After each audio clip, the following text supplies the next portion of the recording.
Muy bienvenido, mi estimado telepensante. ¿Ganó o no ganó el rechazo?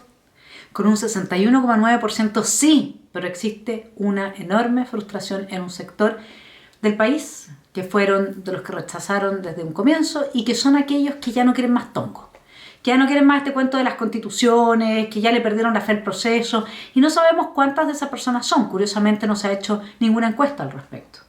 ¿Cuánta gente quiere hoy continuar con el proceso constituyente? Nosotros suponemos que es mucha, que es por lo menos esos 4.600.000 que votaron apruebo, más un cierto porcentaje de los que votaron rechazo, a los que se les prometió que el proceso continuaría y que habría una segunda oportunidad.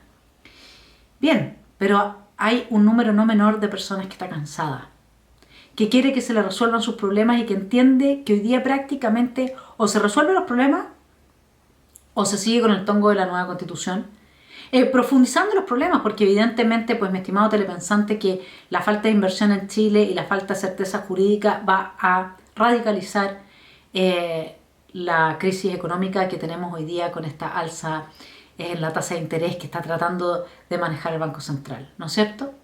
Entonces, hagámonos un par de preguntas. ¿Qué aprendimos de este proceso? Aprendimos que las grandes mayorías en Chile no son mayorías silenciosas, sino que son mayorías silenciadas. ¿Por qué lo digo? Porque si usted ve lo que fueron los shows al final del cierre de campaña, el apruebo parecía que iba a ganar con tutti. Esta gente que se toma en la calle, que arrasa con todo, que si hay que quemar, quema, que si hay que tirar piedras a los caballos, lo hace, que les da lo mismo. Mientras que quienes participaron en el cierre de la campaña del rechazo eran tres pelagatos. La gente del rechazo, para el plebiscito de entrada, no podía ni siquiera hacer sus propias manifestaciones. Acuérdese cómo acuchillaron a uno de los organizadores que acompañaba a toda la campaña del rechazo, ¿no es cierto? Los agarran al tiro a piedrazos, hay un nivel de violencia radicalizado, etc. Lo mismo pasa en las universidades, pero viene pasando desde hace mucho tiempo, y lo mismo pasa al interior de todos los grupos humanos, en que las personas que están por el apruebo están dispuestas a gritar, a insultar, a cancelar, a hacerse las ofendidas. Todo esto imponiendo su cultura de la deconstrucción a mayorías que están silenciadas en todas partes, que tienen miedo de perder la pega y por eso no dicen nada, que tienen miedo de que les hagan algo, que tienen miedo de la venganza, de la funa, etc. Eso lo aprendimos. Porque este nivel de votación no lo vio nadie, ninguna encuesta, nadie. Entonces, ¿de dónde salió? Gente que está silenciada. Hagámonos cargo, esa es la realidad política de nuestro país. Hay una pequeña minoría violenta, antidemocrática, radicalizada, que está silenciando a todos los demás. Y es tarea suya y es tarea mía que esto no siga siendo así. Esos grupos radicales no representan ni siquiera a la gente que dicen representar. Esa es la segunda gran lección de esta votación. O sea, las feministas radicales no representan a las mujeres, los ecologistas radicales no representan a la gente que ama su país, y los que dicen representar a los pueblos originarios, por supuesto que tampoco. Y ahí le voy a decir lo tercero que aprendimos. Aprendimos que el chileno no es un vendido. Al chileno no se le compra con una promesa de derechos sociales. No es tan fácil. Ya esa humareda se disipó. Fíjese, la aplastante victoria del rechazo en el plebiscito tuvo como gran ejemplo a las comunas de mayoría indígena. En ellas, el apruebo tuvo aún menor apoyo que el 38% logrado a nivel nacional.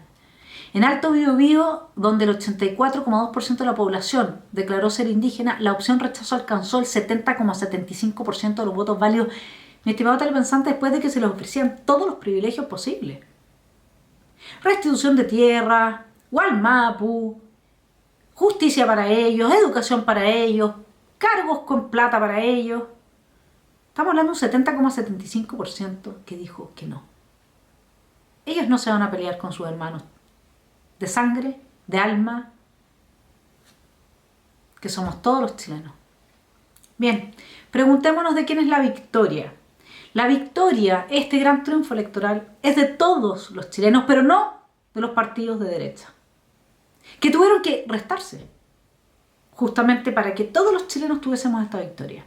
Y eso es algo que los partidos de derecha en este momento deberán de tener en consideración, porque parece que de nuevo se los está comiendo la soberbia. ¿Sabe de quién más fue la victoria?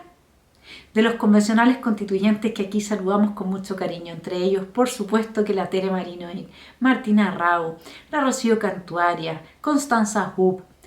Ellos todos dieron una pelea, pero realmente de acá les mandamos las felicitaciones.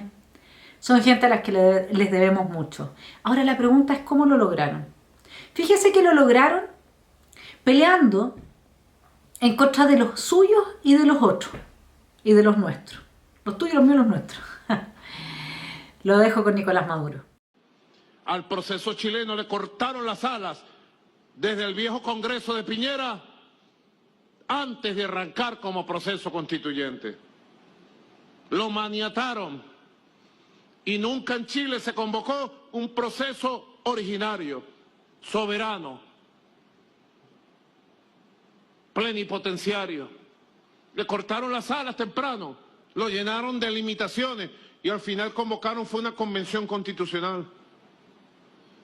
En Chile mediatizaron el poder constituyente originario que se despertó del estallido social contra el modelo neoliberal y Piñera en el año 2019. Lo mediatizaron desde la primera jugada.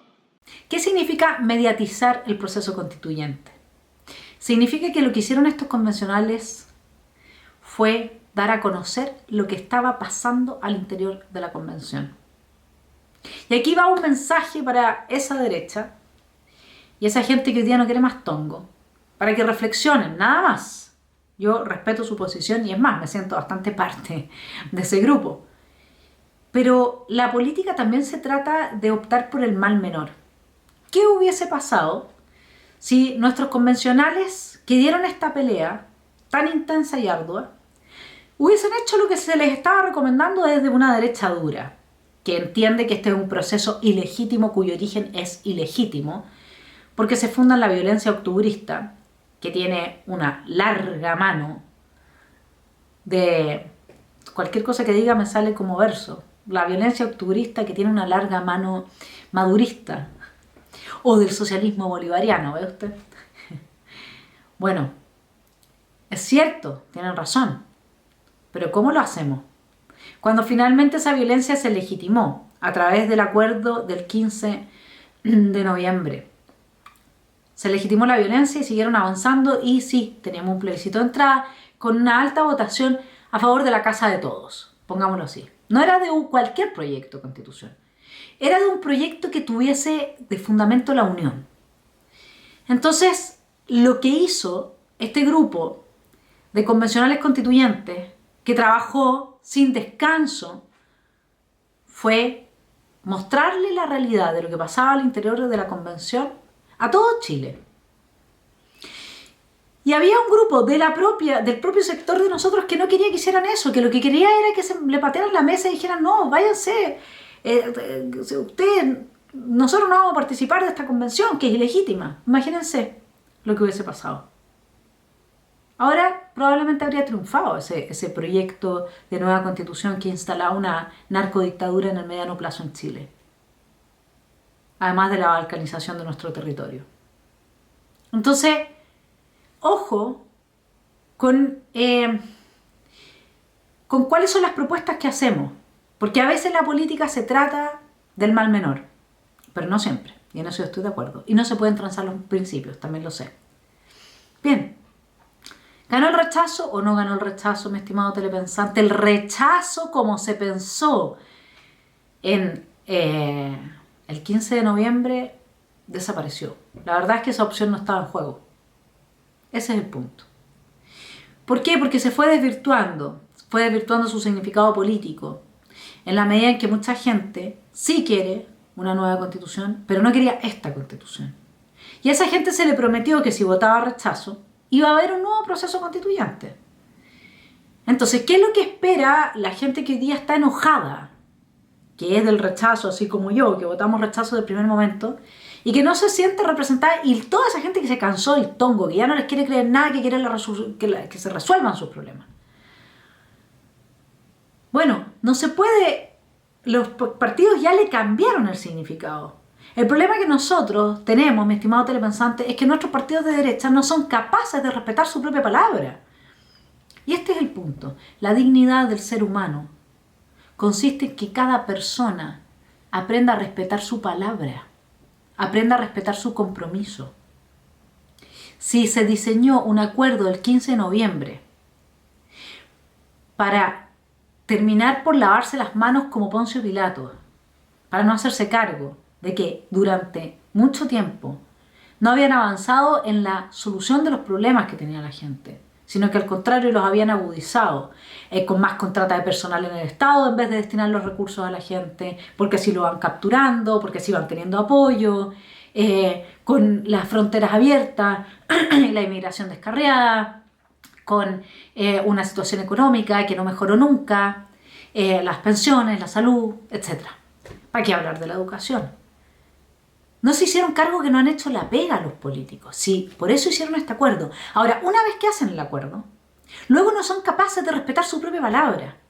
El rechazo significaba, y en esto la gente del rechazo tiene toda razón, se acaba y nos quedamos con la constitución que tenemos y seguimos adelante.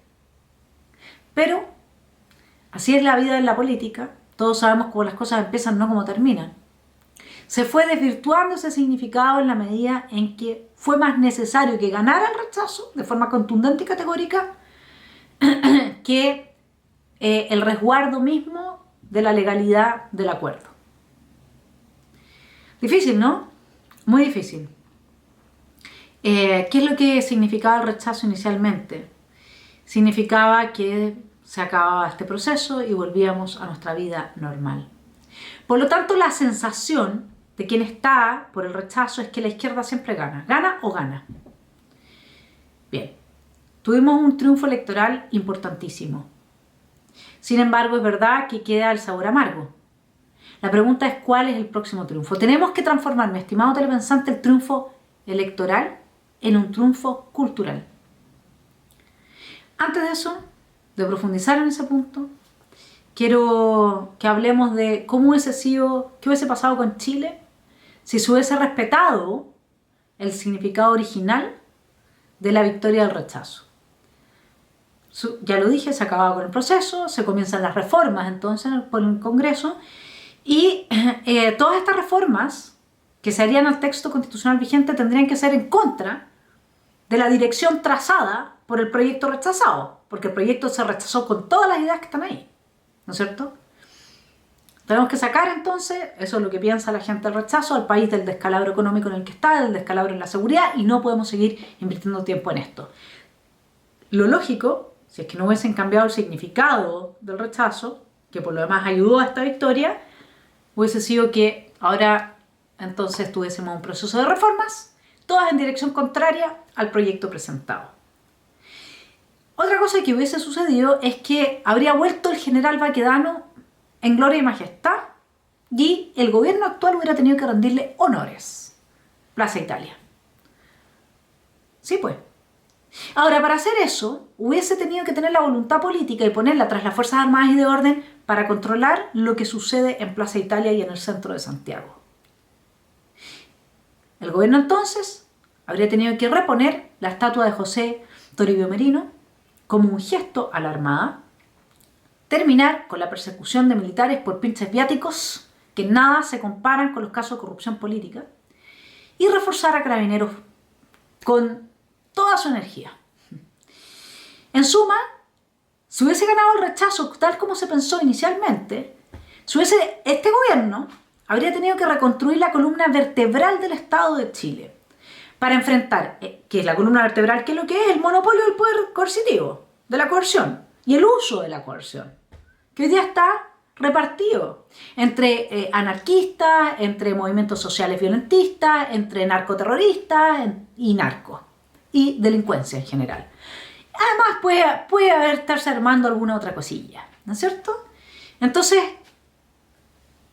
si hubiese ganado el rechazo, cuyo significado no hubiese sido cambiado por la derecha que por lo demás lo hizo porque tenía miedo de que perdiera la opción del rechazo, lo cual es razonable, hoy día Chile estaría enfrentando el narcoterrorismo en el sur, el narcotráfico, en decenas de localidades que hoy día donde no impera el Estado de Derecho, sino que la ley de los narcos. Se habría puesto freno radical a la inmigración ilegal y expulsión de los inmigrantes ilegales.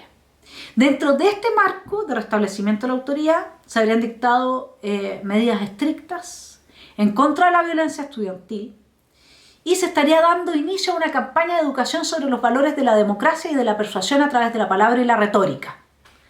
De modo que la gente, porque hay dos maneras, mi estimado televidente, de conseguir las cosas de otra persona cuando no se las quiere dar. Una es la violencia, que es lo único que sabe hacer la gente desde la generación que está en el gobierno para abajo. Y la otra es la persuasión. Pero para persuadir y usar la palabra hay que estudiar, hay que leer, hay que trabajar, sí, hay que pensar, ¿sí? Entonces nosotros necesitamos una campaña de esa índole. Otra cosa que hubiese sucedido si hubiese ganado el rechazo con su significado original es que estaría investigándose qué pasó el 18 de octubre. ¿Quién quemó el metro? ¿Quién quemó el edificio? ¿Qué pasó? A ver. Desempolvemos estas investigaciones sobre las cuales la fiscal le pregunta al presidente Sebastián Piñera, ¿no? Además, y para cerrar, la gente del rechazo estaba esperando que hubiese un plan de recuperación económica para fomentar la inversión extranjera nuevamente en Chile, la creación de empleo, la baja de los tributos a todos los ciudadanos. Si hubiese ganado el rechazo original, en eso estaríamos. O eso es lo que al menos esperaba ese sector. Y esperaba quien, sin ser del rechazo original y sin ser ni siquiera de derecha, porque mucha gente en Chile no tiene color político, no quiere más tongo, está cansada. Quiere que esto sea. Quiere ver su Plaza Italia bonita de nuevo. Ahora, ¿qué es lo que obtuvimos? Un ninguneo absoluto, porque acá además tenemos eso. Aquí hay un ninguneo radical hacia las personas que desde el primer momento dijimos que esto iba a ser un desastre. No se nos ha reconocido absolutamente nada. Y eso a mí no me importa mucho. Pero a la gente, en general, que ha trabajado intensa y arduamente por ese reconocimiento sí le importa. Así que yo se los reconozco desde acá, desde Esfera Pública. Qué bueno que hay un 22% de chilenos, más, sin duda, por lo menos el 10% de los que votaron ahora, por lo menos, que ya entienden que esto de la Constitución no les va a resolver nada y que solo puede empeorar las cosas a través de la incerteza jurídica. Qué bueno que han dado la pelea, yo les mando un gran cariño y gracias por su apoyo que me han dado a mí también. Ninguneo, fíjese usted que al final no eran las 3 comunas de la Suiza chilena, no. Como yo siempre dije, era la gente más educada, que entendía por lo tanto mejor el fenómeno que había detrás de esto. Y que estaban defendiendo sus intereses y sus privilegios. Miren lo que fue el resultado de este plebiscito. Lo que entonces viene ahora es un nuevo proceso. Eso lo sabemos todos. ¿Cómo comienza este nuevo proceso? Con la apropiación mediática de la explicación del triunfo. Cada uno ahora lleva agua a su molino. El triunfo, algunos dicen que es el rechazo de la política identitaria, otros dicen que es el resultado de la manipulación mediática que financió Donald Trump en Chile, ya por ponerle la caricatura, ¿no? Pero esencialmente la izquierda internacional coincide en que fue la mediatización, eso es lo que dice Maduro, ¿no? Tengo un artículo español también que dice lo mismo, fue la mediatización del proceso, fue que se dio a conocer lo que estaba pasando al interior de esta mal llamada cocina, porque en realidad no sé cómo se le podría llamar, de este Frankenstein, ¿no? Ahora, ¿cuál es el escenario? Hay un discurso que en este momento está derrotado y desde el cual no se va a poder apropiar este triunfo. Lo dejo con Carlos Peña. ¿Qué es lo que está diciendo el profesor Peña? Que hay una distancia y disonancia, ¿no es cierto?, en la forma de concebir al Chile contemporáneo, y esta distancia estaría dada entre la gente tipo Frente Amplio y Apruebo, etcétera, con la manera en que la cultura pública se concibe a sí misma. Segundo punto importante, que el Frente Amplio se cree redentor de un pueblo oprimido, y eso no es cierto. Y que por lo tanto tienen esta especie de paternalismo, como que ellos vienen a salvar a alguien, los mesiánicos, los superiores moralmente. Si lo que Carlos Peña está diciendo es realmente lo que piensa, que yo coincido con él y hace un muy buen análisis ahí, no entiendo su columna entonces del día lunes en el diario Mercurio. No entiendo tampoco su libro, su ensayo que estoy leyendo, sobre que hay los fundamentos de Carlos Peña, ¿qué es lo que dice esencialmente? Que los fundamentos de nuestra cultura cristiana occidental, sobre la base de los cuales el Chile contemporáneo se concibe a sí mismo, ya claudicaron, o sea, ya no se derrumbaron. ¿Cuáles son estos fundamentos? La igualdad ante la ley. Lo que Carlos Peña dice es que la igualdad sustantiva y la perspectiva de género van a reemplazar a la igualdad ante la ley. Ok, no lo dice con esas palabras, pero eso es lo que está diciendo al decir que no se pueden dejar fuera, que ya son un desde. ¿Qué más? Uno se pregunta esto del Estado Social de Derecho. Eso es derecho garantista. El derecho garantista lo que propone esencialmente es que el derecho de propiedad pasa a ser un derecho de segundo rango. Eso es marxismo. Pero acá el 62% de los chilenos le dijeron que no quieren marxismo. Y el Estado Social de Derecho es marxismo. Si sería cosa que así como nos hemos dedicado a explicar lo que significaba la plurinacionalidad, nos dediquemos a explicar estas cosas también. ¿Qué es lo que es la perspectiva de género? La perspectiva de género va en contra de las mujeres. ¿Por qué? Porque yo no me identifico por cuáles sean los genitales o la autopercepción del género de una persona. A mí esa persona no me representa por ese motivo, a mí me representa por sus ideas políticas. Por lo tanto, puede ser hombre, puede ser mujer, puede ser parte de una minoría sexual. ¿Qué tiene que ver el género en toda esta cuestión? Entonces, cuando termina habiendo una representación, cuando se le mete la mano en la urna, distinto es que uno diga, bueno, que se postulen cierta cantidad X y Y, está bien, hasta ahí llego yo. Pero que se le meta la mano en la urna para corregir el voto, cuando a mí me representaba mejor un hombre, y yo voté por un hombre, eso es atentar en contra de mí como electora por beneficiar a un candidato. Y eso me parece inaceptable. Eso destruye la democracia. Pero Carlos Peña dice que eso llegó para quedarse. Lo mismo dice Jimena Rincón. Y lo mismo dice gran parte de la gente de Chile Vamos. Que en realidad Chile Fuimos. De ahí vamos a entrar a ese punto. Luego, la igualdad sustantiva. Otro tanto, la igualdad sustantiva es el caos absoluto y total del Estado de Derecho. Ya lo hemos explicado. Esencialmente es que si usted como hombre, yo se lo he dicho muchas veces, comete una fechoría y yo también, entonces usted por ser hombre se lo va a juzgar con una vara más dura que a mí, que yo soy víctima del patriarcado. O yo frente a usted en un litigio judicial tengo más ventajas por ser mujer. Por Dios, ¿qué es eso? Eso es una vergüenza. Entonces nosotros, el Chile profundo, no dialoga con eso. Puede ser que mucha gente ni siquiera lo entienda del todo, pero no dialoga con eso. Yo quiero que usted me diga, ¿qué hace el Ministerio de la Mujer por la Mujer? Dígamelo, porque yo no lo sé. ¿Cuántas mujeres menos hay víctimas de la violencia gracias al Ministerio de la Mujer? Bueno, lo dejo ahí. Entonces, ¿por qué hay tanta frustración? Explíquenme, por favor, señoras y señores de derecha, de esta putrefacta, vomitiva, arcaica, desfasada, prepotente, arrogante derecha chilena. Díganme, ¿qué parte del artículo 142 no les queda clara a ustedes? Porque se los puedo explicar con manzanitas si es que no les da el entendimiento, ¿entienden? Eran claras las reglas del juego. Habían dos opciones, apruebo y rechazo.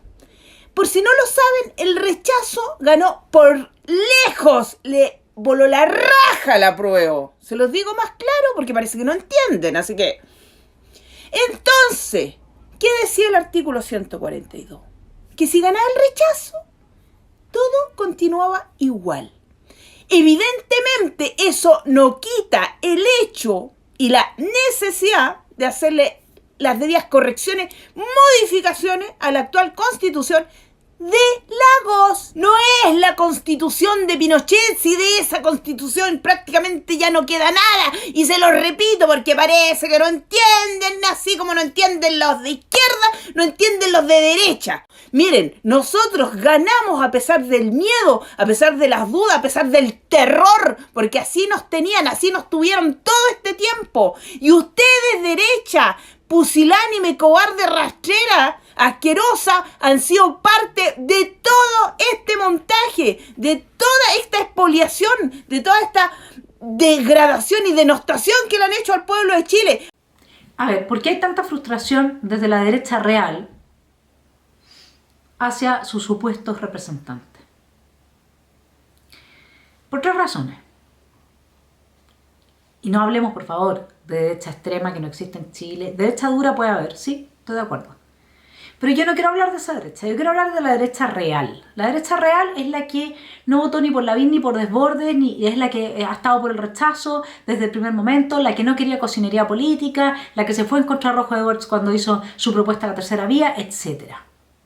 Esa es la derecha real, la derecha que está en la calle, la derecha que no votó por convencionales constituyentes en masa, porque prefirió ir a ver a su familia, porque los tenían bajo una situación producto de que no podían juntarse con su familia, ¿se acuerda? Por la sopa de murciélago, por los efectos que produjo tomar sopa de murciélago. Bueno, a ver, hablemos de la desafección de esta derecha real, es decir, de las bases de Chile Vamos con sus líderes. Hay 3 razones por las que la derecha real está extremadamente frustrada con sus representantes, se supone, ¿no? Primero, porque hace mucho tiempo que la derecha dejó de serlo. Le voy a hacer un par de preguntas. ¿Qué límites cree usted va a poner la derecha a la limitación del poder político, a la limitación de la intromisión del poder político en la vida de los ciudadanos? Porque así es como los liberales, los republicanos, concebimos una constitución, como una serie de reglas que impiden al poder político entrar en su vida, en la educación de sus hijos, intervenir en sus negocios, en su libertad, sus libertades fundamentales de expresión, asociación, movimiento, etc. ¿Dónde la derecha va a pelear por poner estos límites? ¿Usted se imagina a esta derecha actual, en la que incluso dentro de la UDI hay gente que apoya la ESI, poniéndole límites al Estado, yéndose en contra de la autonomía progresiva que le da el poder a un juez de determinar qué tiene que hacer su hijo siendo que ni siquiera lo conoce? Ni siquiera un psicólogo puede en a veces 5 o 6 sesiones hacerse una idea básica de la personalidad del niño que está tratando. Por eso necesita más sesiones. Pero que un juez lo va a hacer al tiro. Dígame usted. Le voy a hacer un par de preguntas más. Lo que le pasa a la derecha es que la derecha no sabe cómo lidiar con el hecho de que la libertad solo se aprecia cuando se la pierde. No sabe defender la libertad. Porque la gente, mientras tiene libertad, no vota por quienes defienden su libertad. Vota por ellos solamente una vez que sienten amenazada su libertad. Entonces, ¿cómo uno a la gente que ya tiene su libertad le dice, dame tu voto y yo voy a estar ahí para cuidarla?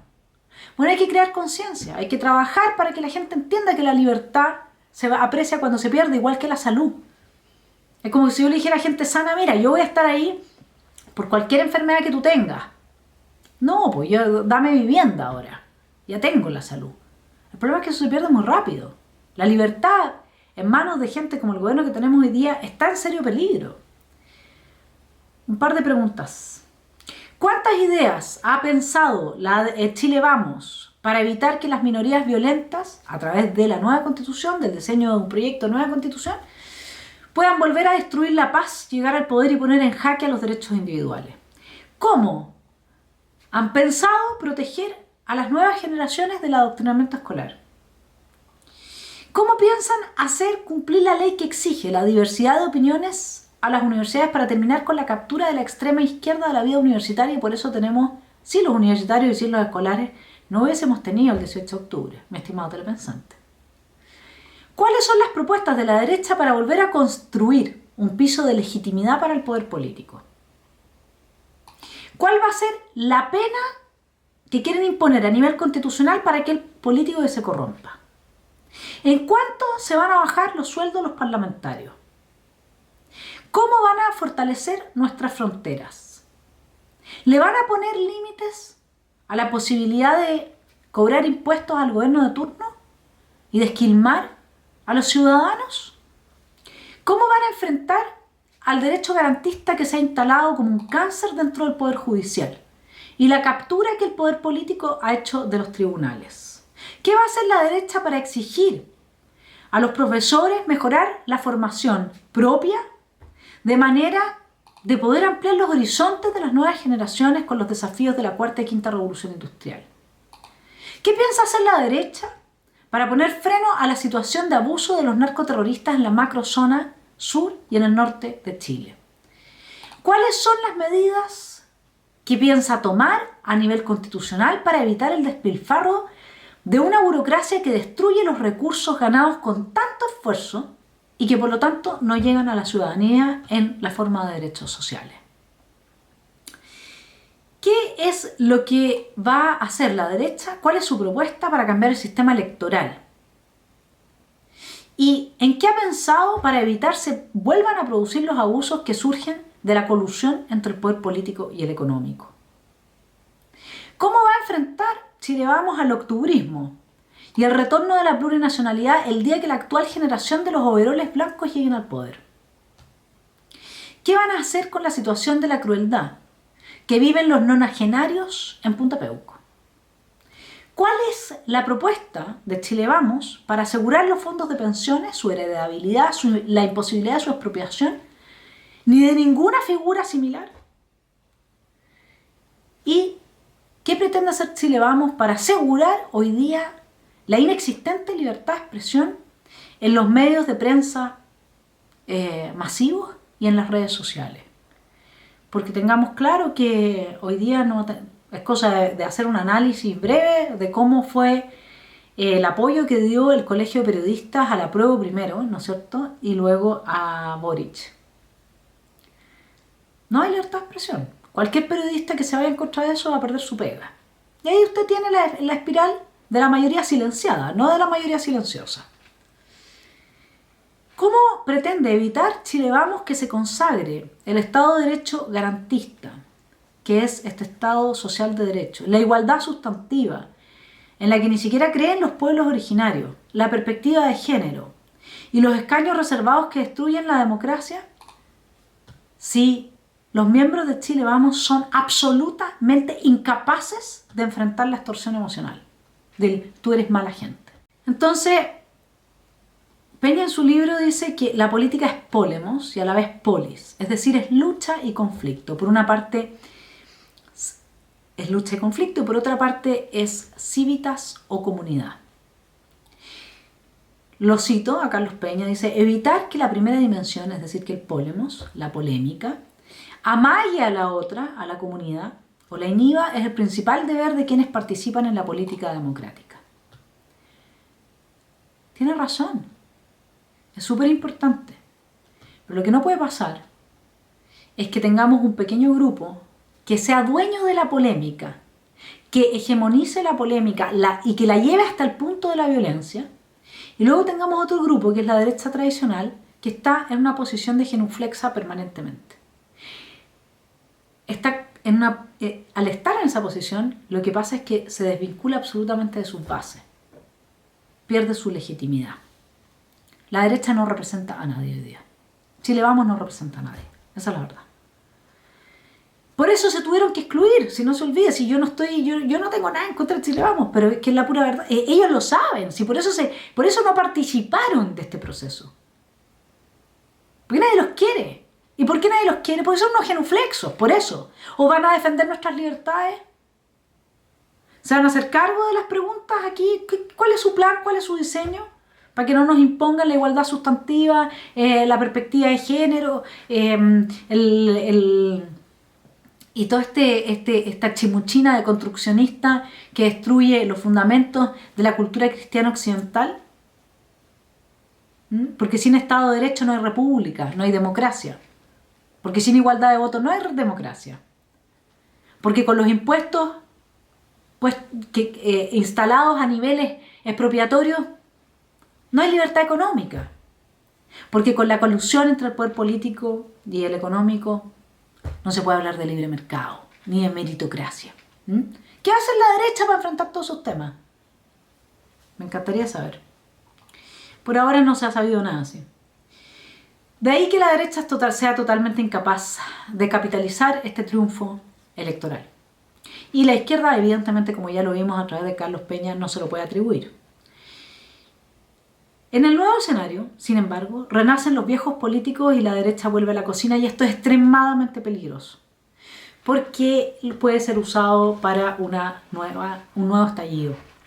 En el momento en que la ciudadanía vea que los políticos de siempre están en los abusos de siempre y haciendo las cochinadas de siempre, yo se lo advierto, el estallido va a ser sin color. Y quienes sacan provecho en esos casos, nosotros sabemos quiénes son. Hoy día están en el gobierno. Ojo la derecha tradicional. Ojo con confiarse, porque esto no fue un apoyo y un respaldo para ellos. Ellos no tienen ningún respaldo ciudadano. No lo tienen, es tal cual. Y menos aún de la gente que, siendo la derecha real, esperaba que se respetara el acuerdo del 15 de noviembre. O al menos, si no se iba a respetar, que se dijera, mira, ellos tenían razón, la verdad es que hoy día, lamentablemente, tenemos que asumir esto. Se les diera una explicación, pero si ni siquiera les dan una explicación. La derecha se tragó hace demasiado tiempo el discurso de la izquierda y por eso perdió su rol en el mapa político. Fue transando cada vez más sus principios. La primera consecuencia fue la elección de Sebastián Sichel. La derecha entregó los derechos ciudadanos, y no solamente eso, sino que el pasado y el futuro de Chile a la extrema izquierda. Ahora, con todo lo que he dicho, sin duda que la gente que hoy día está decepcionada, que quería un rechazo real, la derecha real, tiene muchos motivos para patear la mesa, pero esperémonos un poco. A ver, se le prometió a los 5.899.683 que votaron por el apruebo en el plebiscito de entrada que habría otro proceso. No puede dejarse fuera de la estructura institucional la legitimidad que aportan los 4.860.000 personas que votaron por el apruebo en el plebiscito de salida. Esto, una parte importante de esta gente legitima el uso de la violencia. Y cuando cierta derecha dice, bueno, los metemos a todos presos, si es que se ponen violentos, 4 millones de presos, 4.800.000 personas presas, yo creo que también hay que conectar con la realidad. La política es un poco el arte de lo posible. Aunque al final prácticamente nos han impuesto lo imposible, se ha transformado en un indispensable para cierta gente, como vemos todo este discursillo de la igualdad sustantiva y los derechos sociales elevados a niveles de derecho garantista, ¿no? Lo que hubiese sido sensato, desde mi punto de vista, es haber presentado un proyecto, es haber plebiscitado nuevamente este camino. Sí, partir de cero. No, es que la gente está cansada, no le podemos... Sí, no está cansada. Mira, es súper simple. Lo que hubiese sido sensato es que se hubiese dicho ya, tenemos que respetar también a la gente que estaba por el rechazo total de reiniciar este proceso. Entonces, vamos a hacer lo siguiente. Una papeleta en la que usted pone apruebo o rechazo, un nuevo proceso constituyente, y en el caso que usted apruebe, otra papeleta que se le entrega con los candidatos los deja elegidos al tiro. ¿Por qué no? Los deja elegidos, pues. Si no es tan difícil. Pero era importante esto. Era importante saber si es que la gente seguía persuadida de que sus problemas se iban a solucionar con un proyecto de nueva constitución o no. ¿Cuál es el peligro que la derecha real del rechazo avisora en el horizonte? El diagnóstico es que la derecha no defiende sus principios, estamos hablando de Chile Vamos, es responsable del actual descalabro. Mientras que la izquierda ha avanzado al punto que lo que parecía impensable se transformó en inevitable. La pregunta es legítima. ¿Quién va a dar en la pelea en contra del Estado Social de Derecho, en contra de un Estado metido en la vida de los individuos, en contra de la igualdad sustantiva que destruye la igualdad ante la ley, en contra de todo lo que ha avanzado la izquierda? ¿Quién va a dar esa pelea? La izquierda nunca se da por derrotada, mi estimado telepensante. Y un nuevo proceso constituyente puede llevarnos al mismo Chile que rechazamos en el plebiscito de salida, pero más pobres, más necesitados, quizás más esperanzados en que efectivamente aprobando un nuevo mamarracho, Chile va a salir adelante. Lo que ha hecho Chile Vamos complica además desde una perspectiva que ha abordado Hermógenes Pérez de Arce en el programa que tiene en el Nacional Libertario. La verdad es que aquí hay un tema mayor respecto a la legalidad de lo que se está haciendo. No se está respetando el acuerdo y eso es muy grave. El acuerdo por la paz y la nueva constitución no se está respetando en su sentido original. Podemos mirar todos por el lado y decir, ya, ok, pues que lo vamos a arreglar de otra manera y la política está por sobre la legalidad. Perfecto, pero hay un riesgo ahí, hay un riesgo importante. ¿En qué está la izquierda? Bueno, la izquierda hoy día tiene en sus manos a la Contraloría, al Poder Judicial y al Tribunal Constitucional. No se olvide de eso, mi estimado telepensante. Cuenta con 4.8 millones de adherentes cohesionados, ideologizados y firmes. Todos ellos lloran el paraíso perdido en el que estuvieron a punto de vivir gracias a una nueva Carta Magna que fue rechazada. Las Fuerzas Armadas y de Orden siguen quebradas, viendo cómo se puebla de inmigrantes ilegales, el narcoterrorismo avanza, se va cobrando nuevas víctimas y todos los chilenos, al acercarnos a los currículums escolares, a cómo se están manejando las cosas al interior de las municipalidades y los gobiernos locales, etc., podemos observar la intervención de la ONU y su Agenda 2030, que sabemos que es la izquierda dura metida a través de los organismos internacionales hasta en lo último en lo que nosotros hacemos. Se sigue jugando desde el gobierno al doble juego.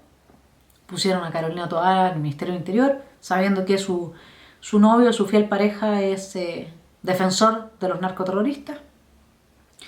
El Partido Comunista sigue siendo parte del gobierno. Tenemos el mochilazo, que muestra que la violencia está absolutamente legitimada de parte de las nuevas generaciones, que en poco tiempo más van a estar votando y van a ser capaces de dar vuelta un resultado como el que nosotros tenemos. La entrada al gobierno de sectores bacheletistas, le aviso al tiro, no es ninguna garantía del fortalecimiento de la democracia del país. Bachelet fue la gestora de las condiciones de posibilidad de la crisis del 18 de octubre, a través de su reforma tributaria y a través de las reformas que hizo a la educación. Entonces, ¿qué es lo que se quiere desde la extrema izquierda ahora? Porque ellos nunca pierden. Lo hemos visto con Evo Morales, que aunque perdieron todos los flancos, ha tratado a través de la plurinacionalidad de recuperar el mar y los territorios perdidos durante la Guerra Pacífico. No pierden, ellos nunca pierden la esperanza. No creen que esta gran derrota los tiene muy derrotados. Ellos saben que es así, ellos asumen la vida. Además, son personas mucho más fuertes frente a la vida, en un cierto sentido, porque asumen la derrota como parte del juego. Ellos van a tratar de imponer en el nuevo texto constitucional parte fundamental, y además está apoyado por tesis como las de Carlos Peña, y me imagino que a él lo seguirá mucha gente en la derecha, y para qué hablar de la derecha tipo Sandones, etcétera, ¿no es cierto?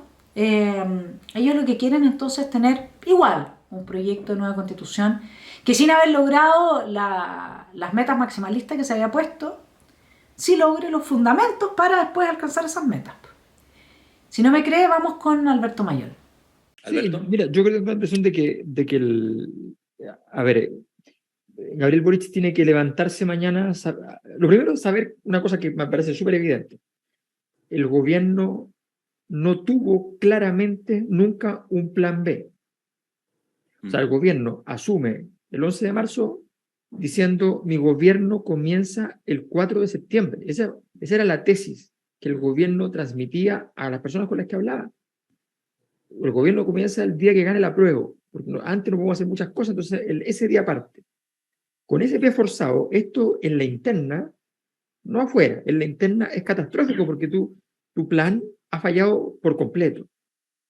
Entonces tú te tienes que sentar, y esto ya lo hizo, felizmente en ese sentido, Boric ya empezó a vislumbrarlo hace un rato, pero lo primero que comunicó fue algo que pensó intempestivamente, según lo que sabemos, que es el tema de darle continuidad al proceso constituyente con una nueva convención. Ahora, Gabriel Boric se sienta con sus analistas, con su equipo asesor, que ahora es más nutrido, y se sienta y dice, oye, nueva convención, y le dicen, ya, ¿vamos a ir a las elecciones así? ¿Vamos a ir a elegir una convención así? Presidente, no estoy hablando de la derecha, Sí, pues. estoy hablando de los asesores mismos, que van a decir, ya, presidente, estoy de acuerdo, pero usted tiene claro, ¿no? Que va a salir el otro hermano de Axel Kaiser, ¿no? La prima de Axel Kaiser. Van a haber 3 Kaiser adentro, o sea, usted tiene claro, ¿no? O sea, entonces ahí va a decir, bueno, a ver, así, a ver, pensemos. Entonces viene el momento en el cual tú dices, ok, hay que defender que hayan instancias democráticas en el proceso. Ok, tic, ¿no? Instancias democráticas en el proceso. Luego, efectivamente, tratar de salvar que, no sé, el 75% de los textos de la nueva Constitución sean iguales, cosa que es perfectamente posible, efectivamente.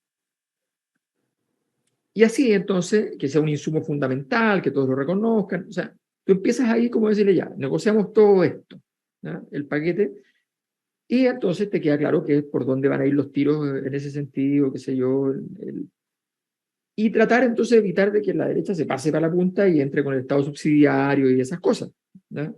Porque yo creo que el Estado social de derecho es una cosa que la mayor parte de la gente sí prefiere, evidentemente. Entonces, tú puedes ahí construir tu pequeña agenda, pero entendiendo que si tú te empiezas a obcecar por lograr que se haga una nueva convención, puede ser un problema porque la gente puede estar muy en desacuerdo con, de nuevo, tener un proceso completo y qué sé yo. O sea, yo creo que para eso no hay ningún piso. No hay piso. No hay piso para una nueva convención. Y porque además si se eligiera, vas a elegir a gente de derecha. Y tal vez te ganan ya no 60%, sino que te consiguen. Además también es un signo de la locura de hacer lo mismo queriendo obtener un resultado distinto. O sea. Exacto. Realmente el país tampoco da. O sea, como emocionalmente yo creo que nadie... No. Eso falló. Exacto. Ahora, de hecho, lo más doloroso de esta cuestión, yo creo que es que se instala, y eso está en la última encuesta que hicimos, aparece muy marcado,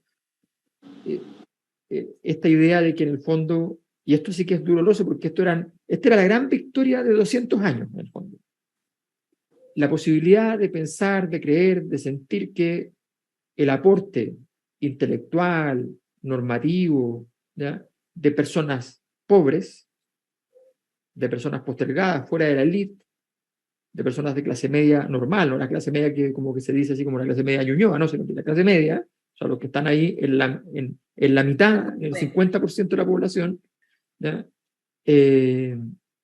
Sí, que esa población podía liderar procesos sociales, políticos, podía gobernar, podía redactar una constitución.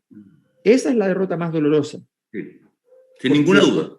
Porque eso era el gran cambio respecto al 1830, respecto al 25, esa era la gran jugada, eso era lo más importante. Ya ve, mi estimado telepensante, además es muy peligroso que una prima de Axel Kaiser vaya a ser convencional, imagínense. Bueno, ¿ganó el rechazo? Sí, ganó el rechazo. Le dijimos que no a la narcodictadura. El problema es que eso puede ser pan para hoy y hambre para mañana porque tienen a las nuevas generaciones adoctrinadas. De ahí que tenemos que transformar este triunfo electoral, y eso hay que hacerlo ahora, en un triunfo cultural. Muy a regañadientes. Pero he decidido entonces formar un movimiento social. Coloradas por Chile. Muy amigas de los amarillos, pero cuando ya se cansen de ponerse amarillos se pueden poner colorados. Con nosotras va a ser un grupo de mujeres, están todas invitadas, y hombres también. Así como hay mujeres amarillas o miembros de los amarillos, podrán haber hombres colorados o miembros de los colorados. La invitación es entonces a formar parte de un movimiento social que le dispute la hegemonía de los diagnósticos a la izquierda, porque le digo una cosa, si usted va al médico y el médico le dice que tiene cáncer al estómago en lugar de una indigestión y le empieza a hacer quimioterapia, ¿qué pasa? Bueno, lo mismo que ha pasado con este país, desde que nos están convenciendo que el problema es la igualdad y no estar mejor y estar cada vez mejor, que el problema es una nueva constitución y no hacer la pega a los políticos. Y así un largo etcétera. Entonces la idea es disputarle la hegemonía de los diagnósticos a la extrema izquierda, y se trata entonces de un grupo que no se va a regir bajo las reglas de los partidos políticos, pero que sí va a poder apoyar ciertas iniciativas, va a poder ser caja de resonancia y aportar nuevas ideas.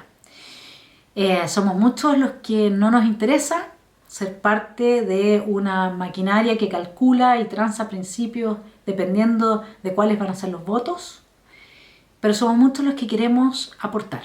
Así es que en este correo, que les digo, Las Coloradas por Chile, todo en minúscula, @gmail.com, usted me escribe y de aquí a una semana yo le voy a estar mandando los estatutos de este grupo para ver si en definitiva se persuade de ser parte, de integrar, de apoyar. Se trata de un movimiento que va a tener entonces por integrantes a hombres y mujeres que no lo van a hacer por ego y que no lo van a hacer por posiciones de poder ni por apitutar a parentelas que han fracasado en el mundo del mercado. Pero además vamos a impulsar la rebelión del copihue. ¿Sí? Esta es una idea mía, porque tenemos que recuperar a las nuevas generaciones del adoctrinamiento escolar y hay una sola forma de hacerlo. No se trata de la revolución del proletariado en contra del capitalista, ni del empresario en contra del Estado, como la soñó Ayn Rand. Tampoco se trata de la lucha femenina en contra de una quimera llamada patriarcado. Mucho menos todavía en contra de los chilenos de parte de sus hermanos de sangre y alma, que son los pueblos originarios. La rebelión del copihue es la rebelión en contra de aquella parte del profesorado que en lugar de enseñar adoctrina, destruyendo el futuro de nuestras nuevas generaciones para crearlas, para transformarlas en soldados de causas que nunca se han dado a sí mismos libremente. Tenemos que terminar con ese adoctrinamiento y la única forma es que los padres se hagan cargo de ponerle un límite a ese sector de profesores que ha hecho un trabajo tan fino en la captura de las nuevas generaciones. Así vamos a poder pasar del triunfo electoral al triunfo cultural. Recuperar Chile pasa por recuperar a nuestros jóvenes, a nuestros niños. Así es que los voy a dejar para que tomen fuerza, para que se animen a participar de las Coloradas por Chile, con un video final, y le agradezco a este gran artista que nos haya alegrado y que nos haya hecho pensar durante todo este proceso y nos haya acompañado con sus payas y su hermosa guitarra. Aro. Paro aquí la cosa. Desde un principio les dije, chilenos, no se me aflijan, porque este 4 de septiembre tendremos re buenas noticias. Domingo 4 de septiembre, el día del espaldarazo por patria una de los chilenos. Ganamos con el rechazo. Esta es mi patria querida, aquí no se habla de modismos. Todo Chile con un simple lápiz derrotamos al comunismo. Lamentablemente chilenos, constituyentes de poca cultura, más de 22.000 millones tirados a la basura. Atria, Baradit, Loncón, Stingo, Linconao y Barraza tienen la tremenda cola colgada desde la espalda. Plurinación querían los pelas, plurichiles, tu cielo azulado. Ya fueron los prostituyentes, una manga de atontonados. Les voy a recordar, señores, y aquí sí que me sobran cojones. 62% de Chile le dijo que no a estos sinvergüenzas ladrones. Y ahora les voy a entregar un listadito con todo lo que nosotros jamás pedimos y las cosas que ellos querían. Ellos querían asegurar su futuro y su bolsillo. El Stingo decía, ahora no será más tu platita, porque todo va a ir a un fondo solidario. Pero él, tremenda casa, el pajarón atontonado. Nos quitaban el derecho a la pertenencia, a la propiedad. Expropiaciones a precio justo, decían los canallas. A todos los chilenos los querían metidos en FONASA, como si FONASA fuera la gran cosa, la gran historia, la gran maravilla. Imagínense 4 millones más de chilenos en FONASA. Había que sacar ahora para 20 años a atenderse, chiquillos. Nos hablaban de la vivienda, pero vivienda arrendada a precio justo, porque no te garantizaban la vivienda propia. Plurinacionalidad, más de 16 regiones querían los chantas. ¿A dónde la vieron? Justicia injusta para todo, porque ahí solamente los plurinacionalidades ellos podían tener su propia justicia, diferente a la de nosotros. Derechos adicionales para los delincuentes y para nosotros cada vez más enrejados. Sobrecarga de impuestos a la pyme. Este es tu plurichile cielo azulado.